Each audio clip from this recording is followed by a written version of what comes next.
When you hear about these SSRI medicines, what can you say about them? What's the research you've done and what side effects they have, specific to SSRIs? Yes. What is most important, perhaps, about these antidepressants is that when you study how good the effect is on depression compared to a placebo, then you get a result that is so small that it is far below what you call the least clinical significant difference. I mean, in order to make a difference for people, you need more than just what you can barely detect in a randomized trial. So the psychiatrists have themselves shown that these drugs, their effect is way below what is clinically relevant. So you might wonder why they have become so popular, but that's all about money. And then what are their main effects? It's not to make depression better, because very few can feel any difference. No, half of those who are treated get sexual problems. And in half of those who get problems, the problems are severe.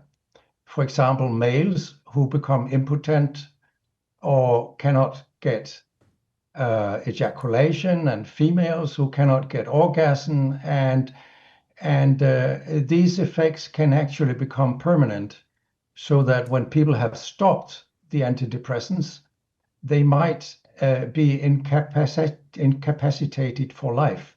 And in some cases, this has caused people to commit suicide.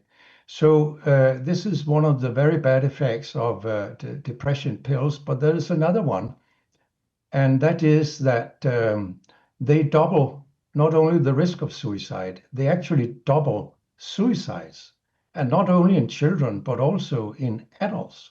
This has been shown, for example, by researchers who had access to FDA data, which are much more reliable than what the drug companies and their paid allies among psychiatrists have published in journals like the New England Journal of Medicine and JAMA Psychiatry and Lancet and so on.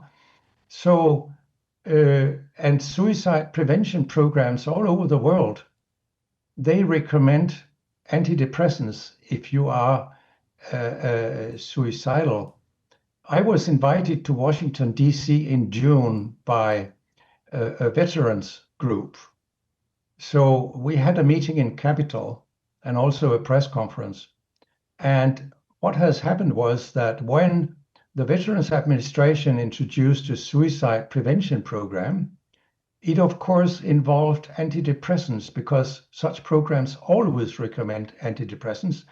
And in the following years, usage of antidepressants in war veterans went up. And what happened with suicides? They also went up, because this is what the drugs do to people. It is so totally insane. And I actually become very sad whenever I think about it, particularly when children are driven to suicide with something that on top of this is even called happy pills. Yeah. It's interesting because I think this is a week ago, or maybe, is this a week ago or 2 weeks ago? Something like that. I believe last week. Yeah, last week. Here's what Bobby Kennedy had to say about SSRIs. Go ahead, Rob. Places like Uvalde have experienced one of the worst mass shootings in history. The CDC has previously been responsible for studying gun violence. A lot of those programs have been cut now. Would you still consider gun violence a public health crisis? And who's going to be... I certainly consider mass shootings a health crisis, and we are doing for the first time real studies to find out what the etiology of that is. And we're looking for the first time at psychiatric drugs. You know, these kind of mass shooting, people have had guns in this country forever. When I was a kid, we had shooting clubs at our school. People, kids, my classmates, other people, would bring a .22 rifle with their guns to school and park it in the parking lot. Nobody was shooting. So there's never been a time in America, in the history of humanity, and people walked into a crowd, into a church or a movie theater or a school or a crowd of strangers and just started randomly shooting. It's happening in our country. It's not happening around the world. And there are many other countries that have comparable levels of guns that we have in this country. We had comparable levels in the 40s, 50s, and 60s, and people weren't doing that. Something changed, and it dramatically changed human behavior. And one of the culprits we need to examine is whether the fact that we are the most over-medicated nation in the world, and that a lot of those are psychiatric drugs that have black box warnings on them that warn of suicidal and homicidal ideation. So we are doing those studies right now for the first time, and we will have an answer. So that kind of validates what you were saying, but what are your thoughts about what Bobby just said right there? I believe Bob Kennedy is absolutely right. It has been debated a lot whether antidepressants can cause homicide, but we know also from animal experiments that these drugs can make people hostile and aggressive. And when my research group got access to clinical study reports from the European drug regulator, we could see in these voluminous reports that there were cases where people have become belligerent and hostile and homicidal when they came on these drugs. This is not what the drug companies publish in their clinical trials.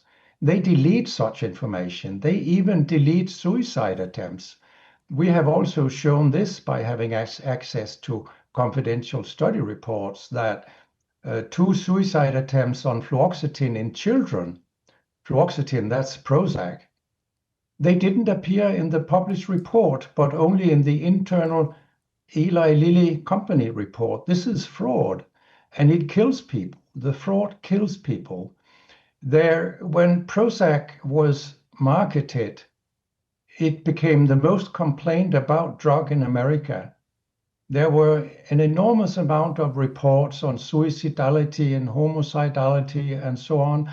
And of course, you can't know in every single case whether that person would have become homicidal anyhow. But there are other research that shows that not only antidepressants, but also ADHD drugs can make people hostile, for example. Nowadays, more than ever, the brand you wear reflects and represents who you are. So for us, if you wear a Future Looks Bright hat or a Valuetainment gear, you're telling the world, I'm optimistic, I'm excited about what's going to be happening, but you're a free thinker, you question things, you like debate. And by the way, last year, 120,000 people got a piece of Future Looks Bright gear with Valuetainment. We have so many new things. The cufflinks are here. New Future Looks Bright. This is my favorite, the green one. Just yesterday, somebody placed an order for 100 of these. If you watch the PBD podcast, you got a bunch to choose from. White ones, black ones.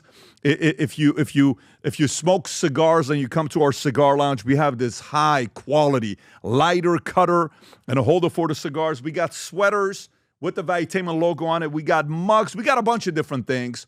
But if you believe the future looks bright, if you follow our content and what we represent with Valuetainment, with PBD Podcast, go to vtmerch.com. And by the way, if you order right now, there's going to be a special VT gift inside just for you. So again, go to vtmerch.com, place your order, tell the world that you believe the future looks bright. If you enjoyed this video, you want to watch more videos like this, click here. And if you want to watch the entire podcast, click here.